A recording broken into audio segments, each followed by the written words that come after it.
Godina Shawaa Kibba Lixaa Aanaa Ammayyaatti kaleessa lolli guddaan humnoota mootummaa fi waboo gidduutti gaggeeffamaa ooluun dhagahame. Bakka buutonni mootummaa Itoophiyaa fi naannoo Tigraay Naayiroobiitti mariirra jiru. Noorween lammiilee ishee gara Itoophiyaatti akka hin imalle hubachiifte. Hayyee daawwattoota keenyaa bal'ina oduu isin dhageessifnaan nu wajjin tura. Godina Shawaa Kibba Lixaa Aanaa Ammayyaatti kaleessa lola guddaa humnoota mootummaa fi waboo gidduutti gaggeeffamee ooluun dhagahame.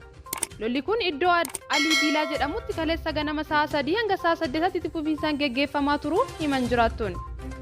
Haaluma wal fakkaatuun Wallagga Lixaa aanaalee Jaarsoo fi Baabboo Gambeelitti gidduu kana lolli jabaan humnoota mootummaa fi waboo gidduutti gaggeeffamaa jiraachuu jiraattonni dubbatan. Mootummaan aanaalee to'annoo isaa jalaa bahan deeffachuuf humna waraanaa lakkoofsaan guddaa garasitti babbaasuu hordofee lolli guddaan gaggeeffamuu kan ibsan maddeen kutaalee Oromiyaa garaagaraatti lolli waraana bilisummaa Oromoo fi humnoota mootummaan bobbaasu gidduutti gaggeeffamu jabaatee itti fufuu jiraattonni dubbatan.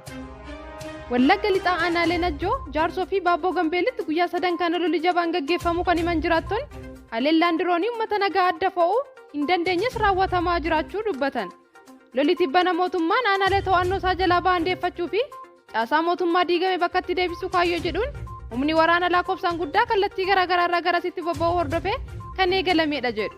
Gama biroon mootummaan humna lafoo naannichatti bobbaasuun dararaa uummata nagaa mudataa jiru cinatti haleellaa diroonii uummata nagaa adda fo'uuf hin dandeenye raawwachuu itti fufeera jedhu jiraattonni.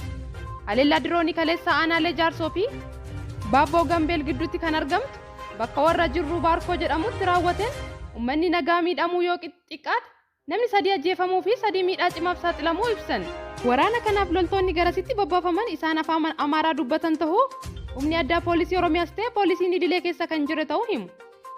Wayita namoonni hedduu lolli Oromiyaa mariin xumuramuu akka argatu gaafataa jiran kanatti lolli kun kutaalee Oromiyaa biroottis tibbana itti fufiinsaan gaggeeffamaa jira jedhu jiraattonni.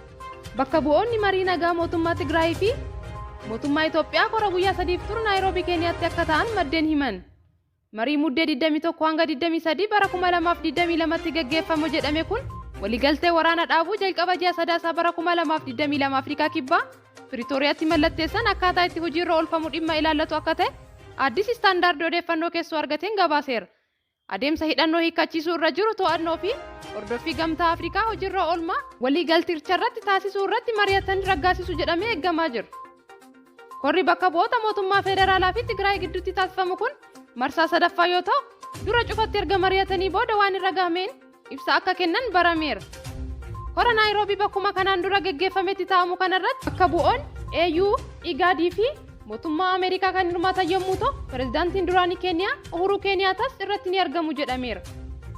Kanaan dura marii nagaa Piriitooriyaatti mallatta'e hordofee kan Naayiroobiitti gaggeeffameen qaamolee lachuu waraana dhaabuu gargaarsa namoomaa akka qaqqabu gochuu tajaajilawwan bu'uuraa akka jalqabamanii fi loltoonni TPLF akka hidhannoo akka hiikkataniif waliigaltee irra gahuun isaanii ni yaadatama.